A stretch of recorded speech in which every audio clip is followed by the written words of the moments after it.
자, 우리가 이전 시간에 우리 실습을 진행하기 위한 이 준비를 다 마쳤습니다. 테이블을 두 개로 쪼갰고, 그리고 작성자의 정보가 우리의 웹 애플리케이션에 보이도록 처리를 했습니다. 자, 그럼 이제 뭘 할 거냐면 이 두 개의 테이블, 즉 이 토픽이라고 하는 테이블과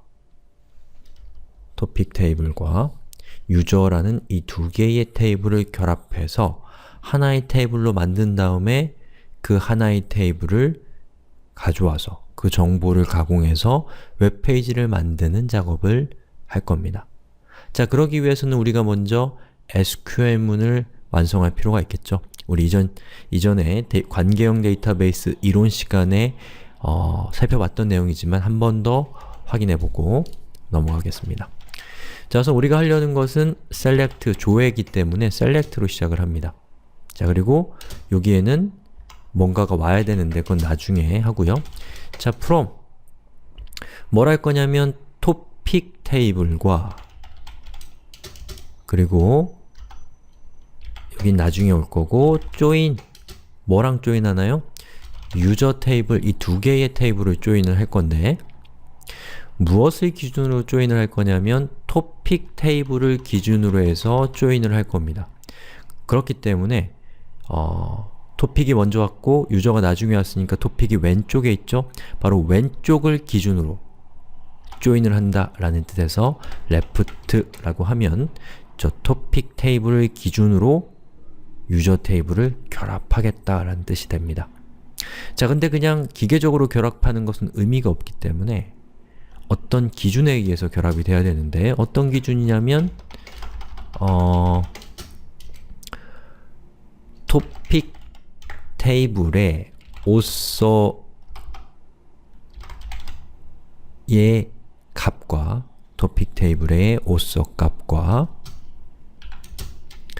유저 테이블의 id 값을 같도록 결합한다 라는 뜻이죠. 그리고 그렇게 해서 나온 결과를 전체를 출력하고 싶다면 이렇게 하시면 되겠지만 우리는 id가 일단 필요하고요. id는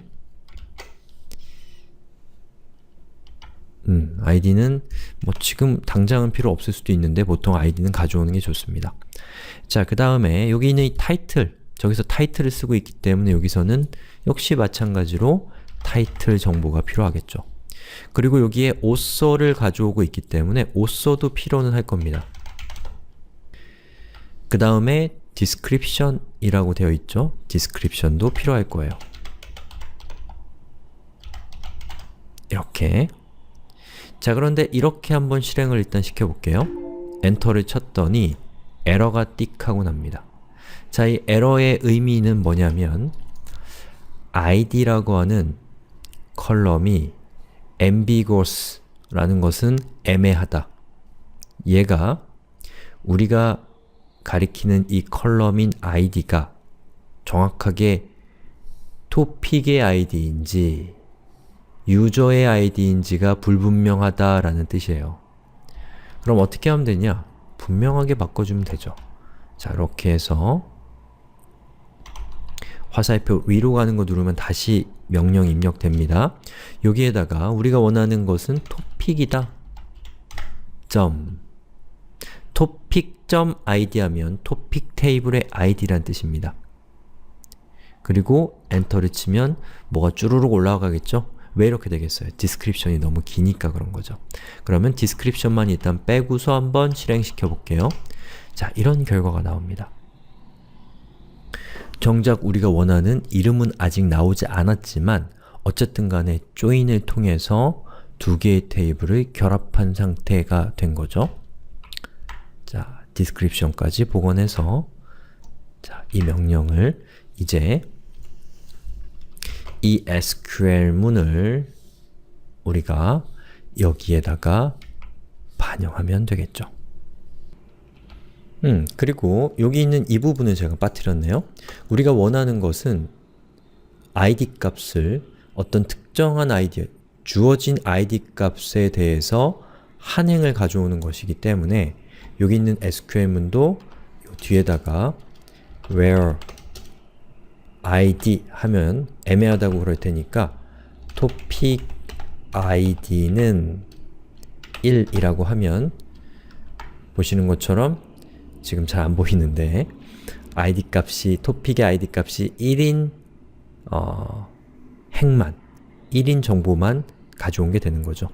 자, 그럼 여기 있는 이 코드를 그대로 카피해서 여기에 붙여넣기를 하겠습니다. 자, 카피가 윈도우는 잘 안 될 거예요. 아주 불만스러운데 자, 이렇게 그러면 방금 우리가 만든 쿼리가 여기에 있는 겁니다. 자, 그럼 이 중에서 가변적이어야 되는 부분은 바로 이 부분이겠죠. 그러면 저 부분에다가 $_get을 갖다 놓는 거죠. 그리고 여기 있는 이 코드는 문자니까 보시는 것처럼 이렇게 다운표로 시작해서 다운표로 끝나고 그리고 점을 찍습니다. 그 다음에 여기도 점을 찍고 점을 안 찍어도 되겠죠? 자, 이렇게 해서 SQL문을 만들었고요. 이 SQL문을 이제 $SQL 해서 위에 있는 SQL문을 얘로 대체해 주는 거죠.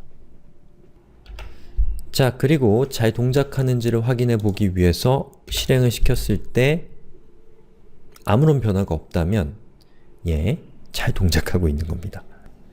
왜 그렇겠어요? 우리가 기존의 조건을 그대로 유지하면서 SQL문만 바꿔줬기 때문에 우리가 잘했다면 아무런 변화도 없어야 되는 겁니다. 자, 그런데 지금 우리가 아직 완성하지 못한 부분은 바로 이 부분이죠.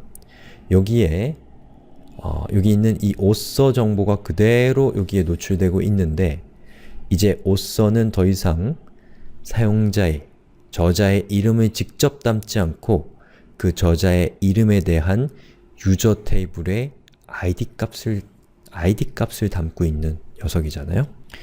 그렇기 때문에 여기는 이제 author가 아니라 유저 테이블에 name이 들어와야 됩니다. author는 숫자이기 때문에 유저 테이블에 있는 name 컬럼의 값이 들어와야 돼요. 자, 그런데 우리가 작성한 이 select 문에 이 컬럼을 지시하는 이 부분에는 name이 포함되어 있지 않기 때문에 이건 에러가 발생할 겁니다. 그래서 author 대신에 author를 지우고 여기를 name으로 하게 되면 이제 name 컬럼에 있는 정보를 가져오겠죠. 그리고 리로드를 해보면 보시는 것처럼 이제는 이곳에 자, 여기에 있는 이 name 값이 이렇게 들어와서 사람의 실제 이름이 화면에 표시되는 것을 볼 수가 있죠. 그러면 다른 페이지도 한번 가볼까요? 보시는 것처럼 그 페이지의 작성자의 이름이 이제 잘 출력되고 있는 것을 볼 수가 있습니다.